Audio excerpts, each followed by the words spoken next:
4 இடங்கள் 4 சட்டமன்ற தொகுதிகள் ஒதுக்கப்படும் என்றும் 3 தொகுதிகளில் உதயசூரியன் சின்னத்தில் போட்டியிடுவதென்றும் ஒரு தொகுதியில் மறுமலர்ச்சி திராவிட முன்னேற்றக் கழகத்திற்கு ஒதுக்கப்படுகிற தனி சின்னத்தில் போட்டியிடுவதென்றும் உடன்பாடு ஏற்பட்டிருக்கிறது. வைகோ அவர்களுக்கு ரொம்ப கஷ்டப்பட்டு அன்னைக்கு சிரிக்கிறார் வைகோ அண்ணன். 4 தொகுதிகள் அப்படிங்கிறாரு. இது எப்படி இருந்த வைகோ அண்ணன் எப்படி ஆயிட்டார்? எப்படிப்பட்ட ஒரு மனிதர், எத்தனை தொகுதியில் நின்றவர், தமிழ்நாட்டு அரசியலே மாற்ற வேண்டும் நினைத்தவரை எனக்கு சீட்டை எல்லாம் குறைச்சு அந்த 4லையும் அடுத்து சொல்றார் 3 உதயசூரியன் சின்னம், 1 எங்கள் சின்னம். எனக்கு வைகோ ஐயாவை பாக்குறதுக்கே ரொம்ப கஷ்டமா இருந்துச்சு. நம்ம கொங்கு கட்சி இந்த பகுதியில் நிற்கக்கூடியவங்க 3 கம்பீரமா 3 சீட்னு இருந்தாங்க. இன்னைக்கு அவங்களையும் 2 சீட்ல உட்கார வச்சிருக்காங்க. அதனால இன்னைக்கு அந்த கூட்டணியிலிருந்து தலைவர்கள் வெளியே வருவதை நான் பார்க்கிறேன். ஏன்னா திருமாவளவன் அண்ணன் இன்னைக்கு என்னை பொறுத்தவரை திருமாவளவன் அண்ணன் கண்டிப்பா இவங்களுக்கு ஒரு 6 சீட்டுக்கோ 7 சீட்டுக்கோ ஒரு ஏத்துக்கு போறது கிடையவே கிடையாது. அதனால திருமாவளவன் அண்ணன் கண்டிப்பா அசமாதானத்துல இருக்காங்க, கம்யூனிஸ்ட் அசமாதானத்துல இருக்கிறாங்க. அவங்க எல்லாம் என்ன பண்ணுவாங்கன்னு தெரியாதுங்களா. வெளியே வந்து வேற கூட்டணிக்கு போறாங்களா தனியா நிக்கிறாங்களான்னு தெரியாது.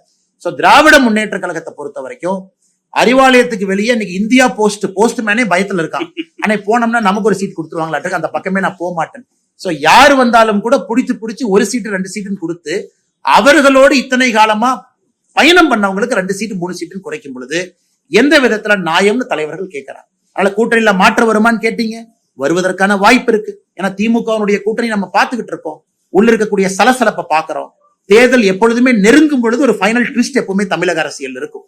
தமிழக அரசியல்ல எல்லா முறையும் தேர்தல் ஜஸ்ட் டிக்ளேர் ஆகிறதுக்கு முன்னாடி ஒரு ஃபைனல் ட்விஸ்ட் இருக்கும். இந்த டைம் என்ன ட்விஸ்ட்னு பொறுத்திருந்து பார்க்கலாம். என்னங்கண்ணா குறிப்பிட்ட மாதிரி வந்து கூட்டணி வலுவா இருக்கு. அதே சமயம் திமுக கூட்டணி வந்து தொகுதி பங்கீடுல ஆரம்பிச்சு போயிட்டு இருக்கு.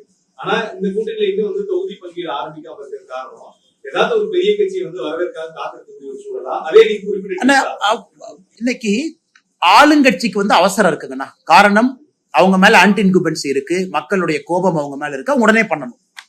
ஆனா எதிர்கட்சியை பொறுத்தவரை அந்த அவசரம் கிடையாது. 2021 அன்னைக்கு அதிமுக ஆளுங்கட்சியாக இருந்த பொழுது கூட தேர்தல் அறிவிப்பு வந்த பிறகுதான் பாரதிய ஜனதா கட்சிக்கு தொகுதி பங்கீடு எங்க நிக்கணும் அப்படின்லாம் வந்துச்சுங்கன்னா.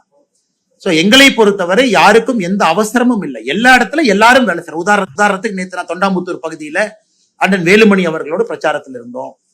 வேறு பகுதியில பிரச்சாரம் பண்ணிக்கிட்டு இருக்கோம். சோ நாங்க தொண்டாமுத்தூர் வேலுமணி என்ன அங்க பிஜேபி நிக்கல அப்படியெல்லாம் இல்ல. வேலுமணி நிக்கிறாங்க, தேசிய ஜனநாயக கூட்டணி பாரதிய ஜனதா கட்சியும் நாமளும் ஓட்டு போடணும், எல்லாத்தையும் ஒருங்கிணைக்கணும், நாம கூட்டம் போறோம். அதனால எங்களுக்கு எந்த அவசரமும் இல்லை. நாங்க எங்களுடைய டைம் லைன்ல சரியான முறையில போயிட்டு இருக்கோம். மேபி எங்களுடைய தலைவர்கள் மோடி ஐயா வரணும்னு நினைச்சாங்க. 3 மீட்டிங்கும் மோடி ஐயா முடித்து வைக்க வேண்டும் என்று நினைத்தார்கள். அது நடந்துருச்சு. அதன் பிறகு பாரதிய ஜனதா கட்சி இன்டர்னல் அசஸ்மெண்ட் அதையும் எங்களுடைய அகில இந்திய தலைவர்கள் செஞ்சிட்டு இருக்கிறாங்க. எந்த தொகுதி, யாரு தொகுதிக்கான வேட்பாளர் யார், அந்த அசஸ்மெண்ட்டையும் நயினார் அண்ணா தலைமையில ஒரு டீம் எடுத்துக்கிட்டு இருக்காங்க. சோ நாங்க சரியான டைம் லைன்ல இருக்கோம். எங்களுக்கு எந்த அவசரம் இல்லைங்க.